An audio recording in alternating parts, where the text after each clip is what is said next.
अच्छा पोर्ट्रेट बनाने के लिए एक सही रेफरेंस इमेज का होना बहुत ज़रूरी है। एक सही रेफरेंस इमेज की परख करना सीखना भी बहुत ज़्यादा ज़रूरी है। कई बार हम कोई बुरा पोर्ट्रेट बना लेते हैं और हमें लगता है कि हमें शेडिंग करनी नहीं आती, लेकिन उसके पीछे की वजह बुरा रेफरेंस इमेज हो सकता है। एक सही रेफरेंस इमेज की पहचान करने के लिए दो सबसे ज़्यादा इम्पॉर्टेंट चीज़ें होती है। पहला, जिसमें उसके फ़ीचर्स एकदम क्लियर हो, जैसे कि ये पिक्चर है, इसके अंदर आप देख सकते हो उसके फ़ीचर्स एकदम क्लियर है। एंड दूसरा, उसमें शेड्स प्रॉपर होने चाहिए, जैसे कि यहाँ पे आप देख सकते हैं कि लाइट शेड्स कितने अच्छे से दिख रहे हैं। ये सारे लाइट शेड्स हैं जो काफ़ी ब्राइटली हमें ईजीली दिख रहे हैं, और डार्क शेड्स भी है जो कि इस पिक्चर में बहुत ही ईजीली विजिबल है। तो basically light and dark shades का कॉम्बिनेशन अच्छे से होना चाहिए एक पिक्चर के अंदर। सिर्फ लाइट शेड्स नहीं होने चाहिए और सिर्फ डार्क शेड्स भी नहीं होने चाहिए। तो उसी तरह से यहाँ पे हम देख रहे हैं कि एक अच्छा बैलेंस है लाइट और डार्क शेड्स में। इस पिक्चर के अंदर भी आप देख सकते हो कि फ़ीचर्स कितने ज़्यादा क्लियर है। यहाँ पे हमारी आई, नोज़, सबके फीचर्स इतने क्लियर हमको दिख रहे हैं, एक एक लाइन हमको क्लियरली दिख रही है, क्योंकि जब आपको चीज़ें दिखेगी तभी आप बना पाओगे। तो अगर फीचर्स क्लियर ना हो तो वो पिक्चर सेलेक्ट मत करिए।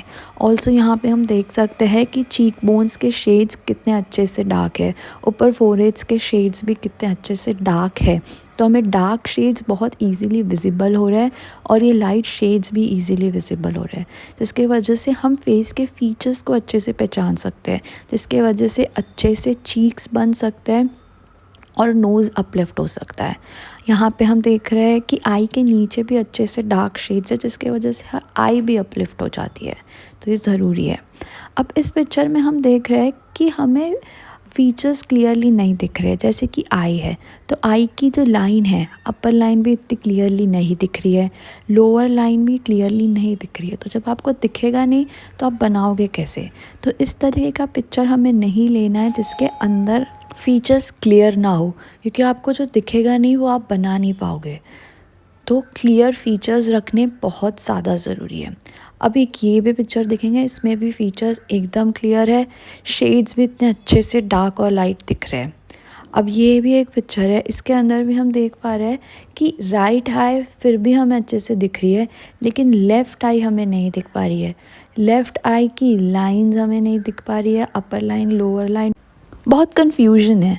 तो इस तरीके का पिक्चर भी हमें नहीं लेना है जिसके अंदर आप कंफ्यूज हो जाओ कि ड्रॉ कहाँ से करना है और क्या करना है। इमीडिएटली ऐसे पिक्चर को छोड़ दो।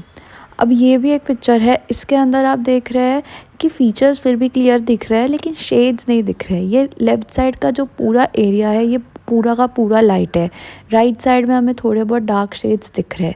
अब यहाँ पे चीक बोन का जो शेड है वो डार्क होना चाहिए, जो कि विजिबल नहीं है। फोरहेड पे भी थोड़ा डार्क शेड होना चाहिए, जो कि विजिबल नहीं है। ये पूरा ही एरिया लाइट दिख रहा है, मतलब ये बहुत हाईली एडिटेड पिक्चर है। तो इस तरीके का पिक्चर भी हमें नहीं लेना है, क्योंकि इसमें आप शेड्स डिटरमाइन नहीं कर पाओगे, जिसके वजह से आप फेस अच्छे से क्रिएट नहीं कर पाओगे, आपके फीचर्स नहीं बनेंगे। आई होप अब आपको पता चल गया है कि आपको एक कैसा रेफरेंस इमेज लेना है। Happy drawing.